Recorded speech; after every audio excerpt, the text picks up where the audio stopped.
Dan pemirsa, kita akan lanjutkan diskusi kita bersama dengan Duta Besar Republik Indonesia untuk PBB periode 2004-2007, Makarim Wibisono.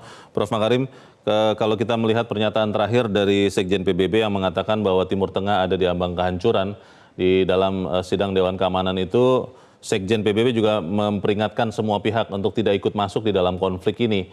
Kalau Anda lihat, apakah PBB masih bisa memainkan peran sentral untuk mendeeskalasi konflik ini, atau memang PBB pun saat ini sudah tidak punya arti di dalam konflik ini? Bagaimana, Prof?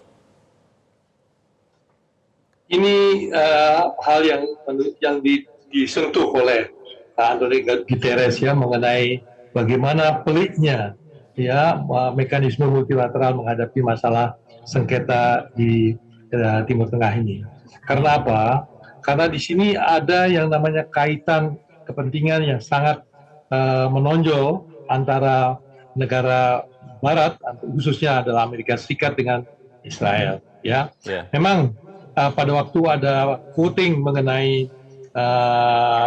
gencatan senjata di Gaza, di situ Amerika Serikat tidak membilang tidak atau voting no, tapi dia memberikan kesempatan lahirnya resolusi Dewan Keamanan PBB. Tetapi hal yang akan menyangkut mengenai hal-hal di luar itu, ya ini sangat bergantung pada bagaimana konsiderasi Amerika Serikat terhadap kaitannya dengan Israel ini. Nah, menurut hemat saya, kita sudah melihat bagaimana dinamika pengaruh daripada kekejaman-kekejaman yang dilakukan oleh Israel di Gaza, itu kepada dunia, termasuk juga di Amerika Serikat ya.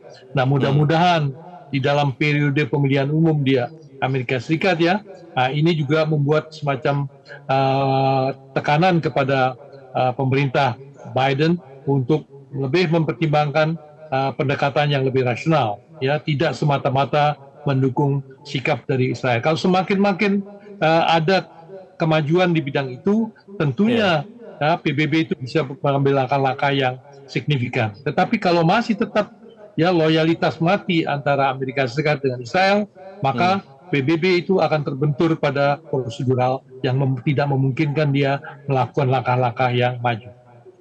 Bagaimana dengan pengaruh dari politik internal masing-masing negara yang sedang terlibat konflik ini, Prof. Makarim? Kalau kita lihat Israel, Netanyahu semacam ada dalam titik point of no return karena juga menghadapi kontestasi politik di dalam negerinya. Biden pun di Amerika Serikat tidak lama lagi juga akan menghadapi kontestasi yang sama. Akan ada perubahan sikap yang signifikan atau memang seperti yang tadi Anda katakan akan tetap berpegang teguh kepada loyalitas ikatan antara Amerika Serikat dengan Israel sehingga konflik ini kelihatannya sulit untuk menjadi mereda. Bagaimana, Prof?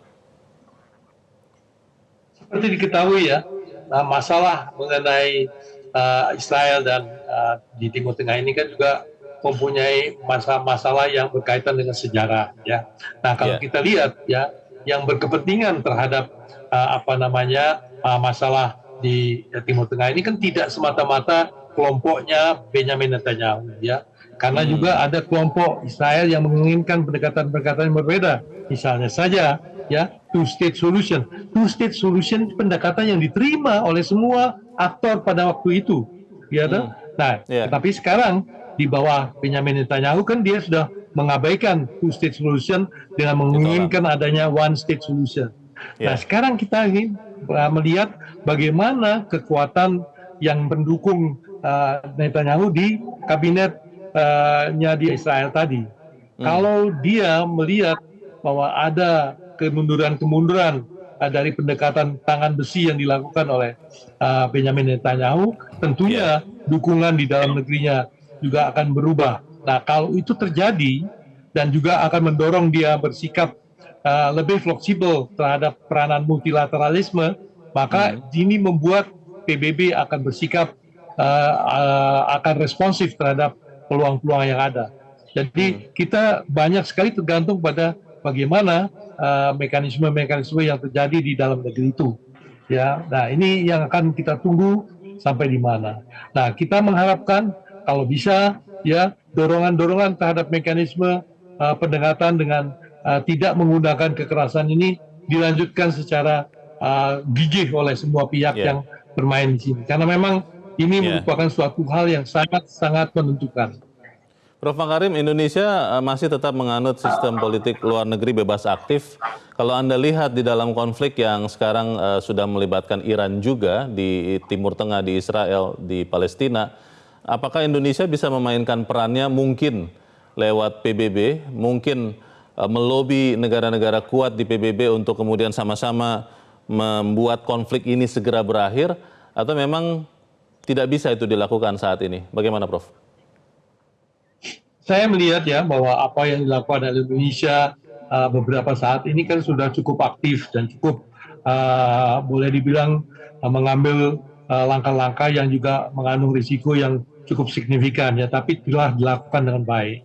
Nah, kalau kita misalnya ingin mendekati pihak-pihak yang bermain di saat ini, itu mungkin juga karena pendekatan Indonesia dengan Iran kan baik ya, hubungannya sangat baik ya. Nah, ini bisa membuat semacam peluang-peluang ya agar Iran itu juga mempunyai sikap-sikap yang lebih akomodatif terhadap apa yang diinginkan oleh Indonesia.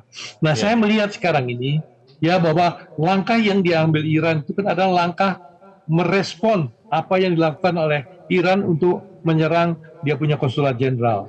Jadi ini adalah tindakan membalas yang dilakukan oleh Israel. Memang berdasarkan pasal 41 dari Piagam PBB, memang ada ketentuan self defense itu dibenarkan oleh Piagam PBB. Oleh karena itu kita hendaknya juga menyadarkan kepada Israel ya bahwa ini adalah langkah yang dilakukan dalam rangka membalas langkah yang dipakai oleh Israel untuk menyerang konsulat jenderalnya. Ya, jadi ini sesuai dengan pasal 41 ini dibenarkan oleh Piagam PBB. Jadi saya melihat bahwa kemungkinan-kemungkinan selalu terbuka ya. Jadi hanya kita hendaknya terus senantiasa berjuang untuk mencoba mencari kemungkinan-kemungkinan terjadinya pertemuan-pertemuan gagasan. Prof. Makarim, setelah konflik ini pecah antara Israel dan Iran, pemerintah Indonesia, kalau saya lebih spesifik lagi, melihat Kementerian Keuangan itu membahas khusus melakukan pertemuan Menteri Keuangan bersama dengan eselon satunya. Salah satu yang dibahas adalah ketegangan atau meningkatnya ketegangan geopolitik di Timur Tengah. Sebagai seseorang yang berpengalaman di politik internasional, seberapa khawatir Anda, Prof. Makarim, terhadap eskalasi dari konflik ini dan dampaknya bagi Indonesia? Ya, kalau misalnya Anda mengetahui ya, bahwa Iran itu kan adalah produsen minyak yang besar sekali. Saya pernah berkunjung ke sana dan melihat potensinya. Pada waktu saya berkunjung itu potensinya 4 juta barrel per hari ya kemampuannya dia. Jadi bagi pasaran minyak dunia itu akan berpengaruh besar ya apabila terjadi peperangan yang melibatkan Iran ya. Dengan naiknya harga gas bumi ya, ini kan juga akan berpengaruh pada APBN daripada Republik Indonesia. Jadi oleh karena itu Indonesia juga harus mempersiapkan diri pada kemungkinan-kemungkinan yang tidak terduga tadi ya. Nah sekarang kalau menurut hemat saya paling baik adalah bagaimana kita berusaha menghindari terjadinya hal-hal yang berdampak luas tadi itu dengan cara menghadapinya dengan cara bagaimana Perserikatan Bangsa-Bangsa itu menggunakan kemungkinan-kemungkinan atau jasa baiknya untuk melakukan pendekatan-pendekatan yang berlangsung. Saya ingat tadi Antonio Guterres tadi mengatakan bahwa ini membuat ya peranan daripada Perserikatan Bangsa-Bangsa mengecil ya. Karena apa? Karena pihak-pihak yang berkait itu menutup kemungkinan-kemungkinan Perserikatan Bangsa-Bangsa. Tapi kalau itu dibuka, Perserikatan Bangsa-Bangsa itu bisa berbuat banyak sekali. Karena apa? Karena dia didukung oleh sistem multilateralisme yang mempunyai prinsip-prinsip universal. Ya, nah oleh karena itu, kalau itu bisa dipakai sebagai jalan keluar oleh semua pihak, ini merupakan suatu persepsi yang bisa memberikan penyelesaian-penyelesaian secara hal-hal yang bisa diterima oleh semua pihak. Baik. Kita tentunya berharap sama-sama bahwa konflik ini tidak membesar dan sebisa mungkin juga mereda. Semoga supaya apa yang dilakukan oleh pemerintah Indonesia mungkin juga lewat jalur PBB bisa efektif membantu meredakan ketegangan. Terima kasih Duta Besar Republik Indonesia untuk Perserikatan Bangsa-Bangsa 2004-2007, Profesor Makarim Wibisono sudah mencerahkan kami malam ini. Selamat malam, Prof. Makarim. Jelajahi cara baru mendapatkan informasi. Download Metro TV Extend sekarang.